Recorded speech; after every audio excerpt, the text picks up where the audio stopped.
അങ്ങനെ എത്രയധികം ആളുകൾ എന്റെ കൂടെ പഠിച്ചിരുന്ന പല ആളുകളും ഡൽഹി യൂണിവേഴ്സിറ്റിയിലും JNU പഠിച്ചിട്ടുള്ള എന്റെ കൂടെ പഠിച്ചിരുന്ന പല സഹപാഠികളെ ഇത്തരം വീട്ടുകാരെ പോലും കാണാൻ പറ്റാത്ത രീതിയിൽ അർബൻ നക്സലുകൾ എന്ന് പറഞ്ഞ് ജയിലിൽ അടച്ചിട്ടുണ്ട്. എത്രയധികം നിങ്ങളുടെ കേസിനകത്ത് നിങ്ങൾ കൂടുതലൊന്നും പറയേണ്ട കാര്യമൊന്നുമില്ല. 1.72 കോടി രൂപയ്ക്ക് വാങ്ങി കൊടുത്തിരിക്കുന്ന സേവനം എന്താണെന്ന് മാത്രം പറഞ്ഞാൽ മതി, നിങ്ങളുടെ പ്രശ്നം തീരും. തെളിവുകൾ ആവശ്യത്തിനുണ്ട്, പക്ഷേ അത് നേരായ രീതിയിൽ അന്വേഷിക്കണം. ക്ലിഫ് ഹൗസിലേക്ക് എത്തേണ്ട സാഹചര്യമുണ്ട്, പക്ഷേ അത് നേരായ രീതിയിൽ അന്വേഷിച്ചാൽ മാത്രം. മുഖ്യമന്ത്രി കസേരയിൽ ഇരിക്കുന്ന ഒരാൾക്കെതിരായിട്ട് ഒരു ആരോപണം ഉണ്ടാകുന്ന സമയത്ത് ഇപ്പൊ കേജ്രിവാളിനെതിരായിട്ടുള്ള ആരോപണം, ഞാനിപ്പോൾ ശ്രീ CR നീലകണ്ഠൻ വളരെ നിഷ്കളങ്കമായിട്ട് അദ്ദേഹം അങ്ങ് ചില കാര്യങ്ങൾ പറഞ്ഞു. ഞാനത് പറഞ്ഞു കഴിയുമ്പോൾ താങ്കൾക്ക് അതിനെ കുറിച്ചിട്ടുള്ള ഒരു ധാരണ കിട്ടുമെന്ന് ഞാൻ വിശ്വസിക്കുന്നുണ്ട്. ഞാൻ അതിലേക്ക് പോകാമെന്ന്. അതായത് അരവിന്ദ് കേജ്രിവാളിനെതിരായിട്ടുള്ള ആരോപണത്തിനെ സംബന്ധിച്ചിരുന്ന വിഷയം എന്താണ്? ആ വിഷയം ഇതുവരെ കേരളത്തിൽ പ്രോപ്പറായിട്ട് ചർച്ച ചെയ്യാൻ നമ്മൾ തയ്യാറായിട്ടുണ്ടോ? ഏതെങ്കിലും ഒരു ന്യൂസ് ചാനൽ എന്തായിരുന്നു ആ മദ്യനയമെന്നും ആ മദ്യനയത്തിന്റെ പ്രശ്നം എന്തായിരുന്നു എന്നും ചർച്ച ചെയ്യാൻ നമ്മൾ തയ്യാറായിട്ടുണ്ടോ? ഈ മദ്യനയം ഉണ്ടാക്കുന്നതിന് മുൻപ് വരെ ഗവൺമെന്റിന് 750 മില്ലി ലിറ്റർ ഉള്ള ഒരു കുപ്പിയിൽ നിന്ന് കിട്ടിയിരുന്ന റവന്യൂ എന്ന് പറയുന്നത് 339 രൂപയാണ്. 339 രൂപ.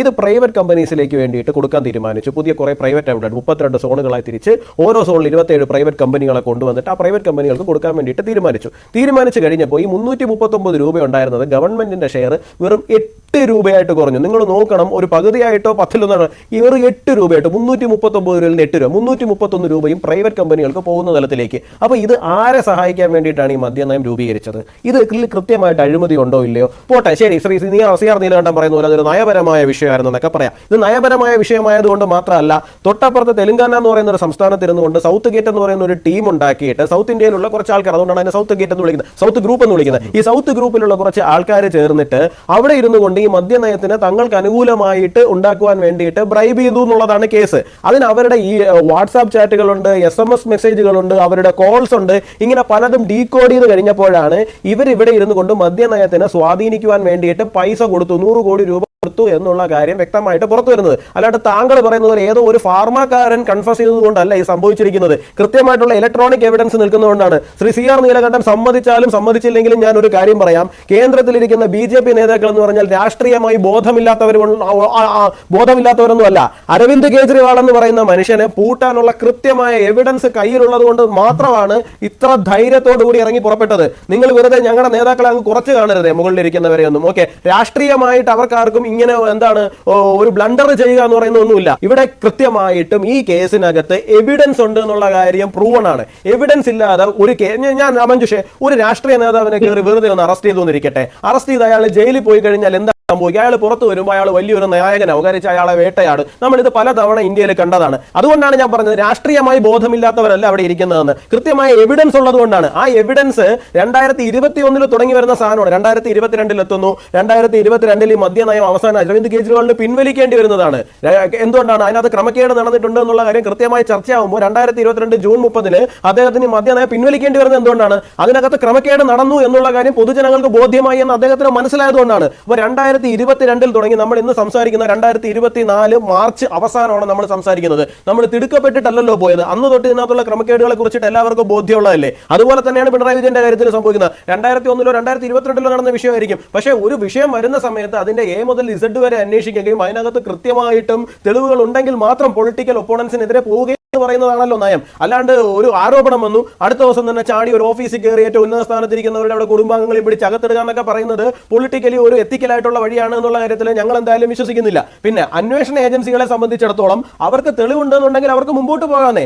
9 സമൻസാണ് അരവിന്ദ് കേജ്രിവാളിന് അയച്ചിരിക്കുന്നത് കഴിഞ്ഞ സെപ്റ്റംബർ ഒക്ടോബർ മുതൽ. ഇവർ പറയുന്നുണ്ടല്ലോ ഇലക്ഷൻ സമയം ആയപ്പോഴാണ് ഈ പറയുന്ന പോലെ പ്രശ്നം ഉണ്ടാക്കുന്നതെന്ന്. കഴിഞ്ഞ സെപ്റ്റംബർ ഒക്ടോബർ മുതൽ സമൻസ് അയക്കുകയല്ലേ? 9 സമൻസ് അയച്ചില്ലേ അദ്ദേഹത്തിന് ആദ്യമേ പോയി ഹാജരാകാമായിരുന്നല്ലോ. അദ്ദേഹം അതിന് പകരം കോടതിയിൽ പോയി അവിടെ കുത്തിമറിഞ്ഞു. പിന്നെ അവസാനം എന്നെ അറസ്റ്റ് ചെയ്യാൻ പാടില്ല എന്ന് കോടതിയോട് പറഞ്ഞു. കോടതി പറഞ്ഞു അങ്ങനെ ഒന്നും പറയാൻ പറ്റില്ല, താങ്കൾ പോയിട്ട് അന്വേഷണ ഏജൻസികൾക്ക് മുമ്പിൽ ഹാജരാവുക, അവർക്ക് ചോദിക്കാനുള്ളതിന് മറുപടി പറയുക, കുഴപ്പമാണെന്നുണ്ടെങ്കിൽ താങ്കൾ ജയിലിൽ പോകും, ഇതിന്റെ അപ്പുറത്തേക്ക് ഇടപെടാൻ പറ്റില്ല എന്ന് കോടതി വരെ പറയുന്ന സാഹചര്യം ഉണ്ടായി. പിന്നെ നമ്മുടെ CPMന്റെ പ്രതിനിധി അദ്ദേഹം പറയുന്നത് അരവിന്ദ് കേജ്രിവാൾ പ്രവചന സ്വഭാവത്തോടുകൂടി സംസാരിച്ചു.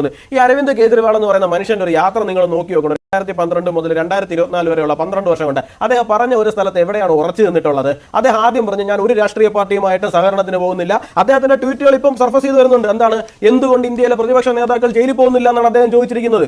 അതെ, ഒരു വളരെ രസകരമായ സാധനം. അദ്ദേഹം ചോദിക്കുകയാണ് എന്തുകൊണ്ട് ഇന്ത്യയിലെ പ്രതിപക്ഷ നേതാക്കൾ ജയിലിൽ പോകുന്നില്ല, ഇവരെല്ലാവരും അഴിമതി കാണിക്കുന്നുണ്ട്, ഇവർ ജയിലിൽ പോകുന്നില്ല. കാരണം ഭരണപക്ഷവും പ്രതിപക്ഷവും ഹാൻഡ് ഇൻ ഹാൻഡ് ആയിട്ടാണ് ഇവിടെ പ്രവർത്തിച്ചുകൊണ്ടിരിക്കുന്നത്.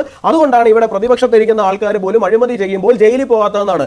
ലോകത്ത് ആദ്യമായിട്ടായിരിക്കും പ്രതിപക്ഷത്തിരിക്കുന്ന എന്താണ് അഴിമതി ചെയ്യുമ്പോൾ ജയിലിൽ പോകുന്നില്ല എന്നൊരു കാരണം പറഞ്ഞ് സ്വന്തമായി ഒരു പാർട്ടി ഉണ്ടാക്കി പ്രതിപക്ഷത്ത് കയറിയിരുന്ന് സ്വന്തമായി ജയിലിൽ പോകുന്ന ഒരു രാഷ്ട്രീയ നേതാവ് ഉണ്ടെങ്കിൽ അത് അരവിന്ദ് കെജ്രിവാൾ മാത്രമേ ഉണ്ടാവുള്ളൂ.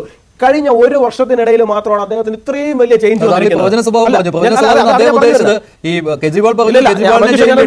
അടുത്ത വാചകമായിട്ട് വിജയൻ അതിലേക്കാണ് ഞാൻ വരുന്നത്. മനുഷ്യൻ ഞാനൊന്ന് കംപ്ലീറ്റ് ചെയ്തോട്ടെ. കഴിഞ്ഞ ഒരു വർഷത്തിനിടയിലാണ് അരവിന്ദ് കെജ്രിവാളിന് ഇത്രയും വലിയ ചേഞ്ച് വരുന്നത്. അതിന് മുമ്പ് വരെ അദ്ദേഹം ഇത്രയും വലിയ ഈ പറയുന്ന ലാലു പ്രസാദ് യാദവുമായിട്ടും മറ്റേ ഇവരുമായിട്ട് എല്ലാവരുമായിട്ടും കയറി കമ്പൈൻ ചെയ്യാൻ കേജ്രിവാളിന് അറിയാലോ. കേജ്രിവാൾ വന്നിരിക്കുന്ന ഈ ലാലുവിനെ പോലെയുള്ള അഴിമതിക്കാരായിട്ടുള്ള രാഷ്ട്രീയക്കാർക്കെതിരായിട്ട് വലിയ വലിയ സിദ്ധാന്തങ്ങൾ ഉന്നയിച്ചാണ് അദ്ദേഹം കയറി വന്നത്. അവരുമായിട്ട് സ്റ്റേജ് ഷെയർ ചെയ്യുമ്പോൾ അദ്ദേഹത്തിന് എന്ത് സംഭവിക്കുന്നു അറിയാലോ. പക്ഷേ അദ്ദേഹത്തിന് അറിയാം മദ്യനയത്തിൽ അദ്ദേഹത്തിന് പിഴച്ചു, അദ്ദേഹത്തിന് കൃത്യമായിട്ട് എവിഡൻസോടുകൂടി പിടിക്കപ്പെടേണ്ടത് അദ്ദേഹം പിടിക്കപ്പെട്ട് കഴിഞ്ഞു, താൻ ജയിലിൽ പോകുന്ന അദ്ദേഹത്തിന് അറിയാം. അപ്പോൾ മറ്റുള്ളവരുടെ പിന്തുണ അദ്ദേഹത്തിന് ആവശ്യമുണ്ട്. അതുകൊണ്ടാണ് അദ്ദേഹം വേദിയിൽ വന്ന് നിന്നിട്ട് ഞാൻ ജയിലിൽ പോകും, ഇവര് ജയിലിൽ പോകും, അവര് ജയിലിൽ പോകും എന്നൊക്കെ പറയുന്നത്. കാരണം അദ്ദേഹത്തിന് അറിയാം അദ്ദേഹം ജയിലിലേക്ക് പോകാൻ പോവുകയാണെന്നുള്ള കാര്യം. അതുകൊണ്ട് മാത്രമാണ് അദ്ദേഹം ഈ പ്രവചന സ്വഭാവമുള്ള സാധനം അദ്ദേഹം പറഞ്ഞത്. അതൊരു പ്രവചന സ്വഭാവമായിട്ട് തന്നെ വരാനാണ് ഈ പോക്കാണെന്നുണ്ടെങ്കിൽ സാധ്യത ഞാൻ കാണുന്നത്. ഒന്നൊന്നായിട്ടുള്ള യാത്ര തുടങ്ങിയിട്ടേ ഉള്ളൂ. പിന്നെ പൊളിറ്റിക്കൽ എത്തിക്സിനെ കുറിച്ചൊക്കെ ബിജെപിയുടെ പ്രതിനിധി പറഞ്ഞപ്പോൾ എനിക്ക് സത്യത്തിൽ ചിരിയാണ് വന്നത്.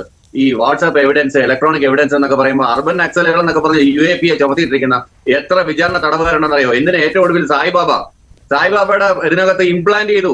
അപ്പൊ കേരളത്തിൽ UAPA ചുമത്തിയവരൊക്കെ എന്ത് ചെയ്തു? ജയരാജ് സഖാവേ, ഈ കേരളത്തിൽ UAPA ചുമത്തിയവരൊക്കെ എന്ത് ചെയ്തു? അപ്പൊ അലനും താഹയൊക്കെ കേരളത്തിൽ UAPA ചുമത്തിയതൊക്കെ അന്വേഷണം അതേപോലെ തന്നെ നടക്കുന്നുണ്ട്.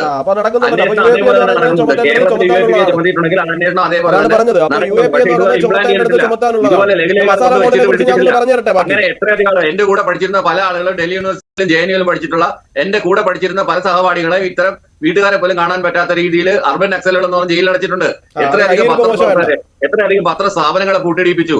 അങ്ങനെ അടിയന്തരാവസ്ഥയെക്കാളും വളരെ മോശമായിട്ടുള്ള രീതിയിൽ കേരളത്തിൽ സാമ്പത്തിക അടിയന്തരാവസ്ഥ കൊണ്ടുവന്നു. ഗവർണർ ഉപയോഗിച്ച് പാരലൽ ഭരണം നടത്താൻ ശ്രമിച്ചു. എന്തെല്ലാം കാര്യങ്ങളാണ് ചെയ്തത്? എന്നിട്ടാണ് പൊളിറ്റിക്കൽ എത്തിക്സിനെ കുറിച്ച് പറയുന്നത്. നാണമില്ലേ നിങ്ങൾക്ക് പൊളിറ്റിക്കൽ എത്തിക്സിനെ കുറിച്ച് സംസാരിക്കാൻ? BJP പ്രതിനിധിയോട് ഞാൻ ചോദിക്കുകയാണ്, എന്ത് എത്തിക്സ് ആണ് ഇവർക്കുള്ളത്? എന്ത് നിങ്ങളുടെ കേസിനകത്ത് നിങ്ങൾ കൂടുതലൊന്നും പറയേണ്ട കാര്യമൊന്നുമില്ല. 1.72 കോടി രൂപയ്ക്ക് വാങ്ങി കൊടുത്തിരിക്കുന്ന സേവനം എന്താണെന്ന് മാത്രം പറഞ്ഞാൽ മതി, നിങ്ങളുടെ പ്രശ്നം തീരും. അതങ്ങ് പറഞ്ഞു കഴിഞ്ഞാൽ ക്ലിഫ് ഹൗസിലേക്ക് വരേണ്ട കാര്യമില്ല, വീടിനടുത്തേക്ക് പോകേണ്ട കാര്യമില്ല. കഴിഞ്ഞ 1.5 കൊല്ലമായിട്ട് ആൾക്കാർ പൊതുജനം നിങ്ങളോട് ചോദിക്കുകയാണ് 1.72 കോടി രൂപയ്ക്ക് നിങ്ങൾ കൊടുത്ത സേവനം എന്താണെന്ന് പറഞ്ഞാൽ മതി. നിങ്ങളുടെ എത്തിക്സോട് കൂടി അങ്ങ് പറഞ്ഞാൽ മതി നിങ്ങൾ കൊടുത്ത സേവനം എന്താണെന്ന് കാര്യം. ഗവർണറുടെ കാലൊടികൾ മാറ്റി വയ്ക്കാനാണെന്നും പറയരുത്. അത് പൊതുജനം വിശ്വസിക്കുന്ന സാധനമല്ല. സർഫസിന് വാങ്ങിച്ചതാണെന്നും പറയരുത്.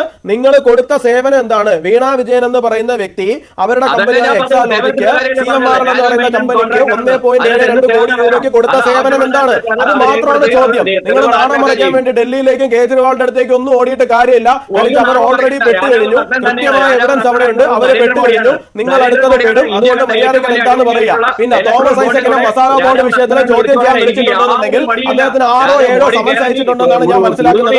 പോയി മൊഴി കൊടുക്കുക. ഈ മസാല ബോണ്ടിന് ഏത് കമ്പനിയാണ് ഇൻവെസ്റ്റ് ചെയ്തത്? അവരുടെ കയ്യിൽ നിന്ന് എത്ര രൂപയ്ക്കാണ് ആ ഇൻവെസ്റ്റ്മെന്റ് അവിടെ വാങ്ങിയിട്ടിരിക്കുന്നത്? അങ്ങനെ അവർക്ക് ഇത്രയും കൂടിയ തുക പലിശ കൊടുത്ത് ആ ഇൻവെസ്റ്റ്മെന്റ് വാങ്ങാൻ വേണ്ടിയിട്ട് പോയപ്പോ അവരുടെ കയ്യിൽ നിന്ന് എന്തെങ്കിലും കമ്മീഷൻ ഈ പറയുന്ന മുഖ്യമന്ത്രിയോ മുഖ്യമന്ത്രി ഉൾപ്പെടുന്ന മന്ത്രിസഭയോ തോമസ് ഐസക്കോ വാങ്ങിയിട്ടുണ്ടോ എന്നുള്ള കാര്യം പറയണം. ഇത്രേ ഉള്ളൂ. പ്രശ്നമൊന്നുമില്ല. ജയരാജ്, താങ്കൾ ഈ അന്വേഷണം നടത്തുന്നത് CPM-നെ നിശബ്ദരാക്കാനാണ്, ആക്രമിക്കാനാണ്, തെരഞ്ഞെടുപ്പ് സമയത്തെ സ്റ്റണ്ടാണ് എന്നൊക്കെ പറയാം. പക്ഷേ പൊതുസമൂഹത്തിന് മുന്നിൽ ഞാൻ നേരത്തെ ചോദിച്ചു, മുഖ്യമന്ത്രി മറുപടി പറഞ്ഞിട്ടില്ല.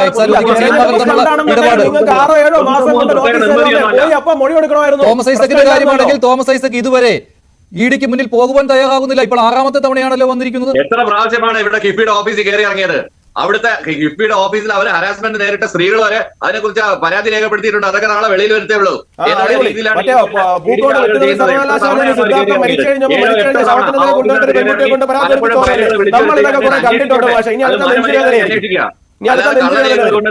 അറിയാമല്ലോ. കള്ളരേഖകൾ കൊണ്ടൊന്ന് വെച്ചിട്ട് കള്ളക്കേസ് എടുക്കാനൊന്നുമല്ല ഇത്തരം ഏജൻസികളെ, അല്ലെങ്കിൽ ബോണ്ട് പിരിക്കാൻ വേണ്ടി ഹഫ്ത പിരിക്കുന്ന ഏജൻസികളായിട്ട് ഗുണ്ടാ പിരിവുകാരായിട്ട് ഈ ഏജൻസികളെ മാറ്റിക്കൊണ്ട് ഇരിക്കുകയാണെന്ന് ഇലക്ട്രൽ ബോണ്ടിന്റെ സഖാവേ, ഈ ഇലക്ട്രൽ ബോണ്ട് കിട്ടണമെന്നുണ്ടെങ്കിൽ 1% വോട്ട് വേണം. അതില്ലാത്തവർ ഇങ്ങനെ ഇരുന്ന് കരഞ്ഞിട്ട് കാര്യമൊന്നുമില്ല.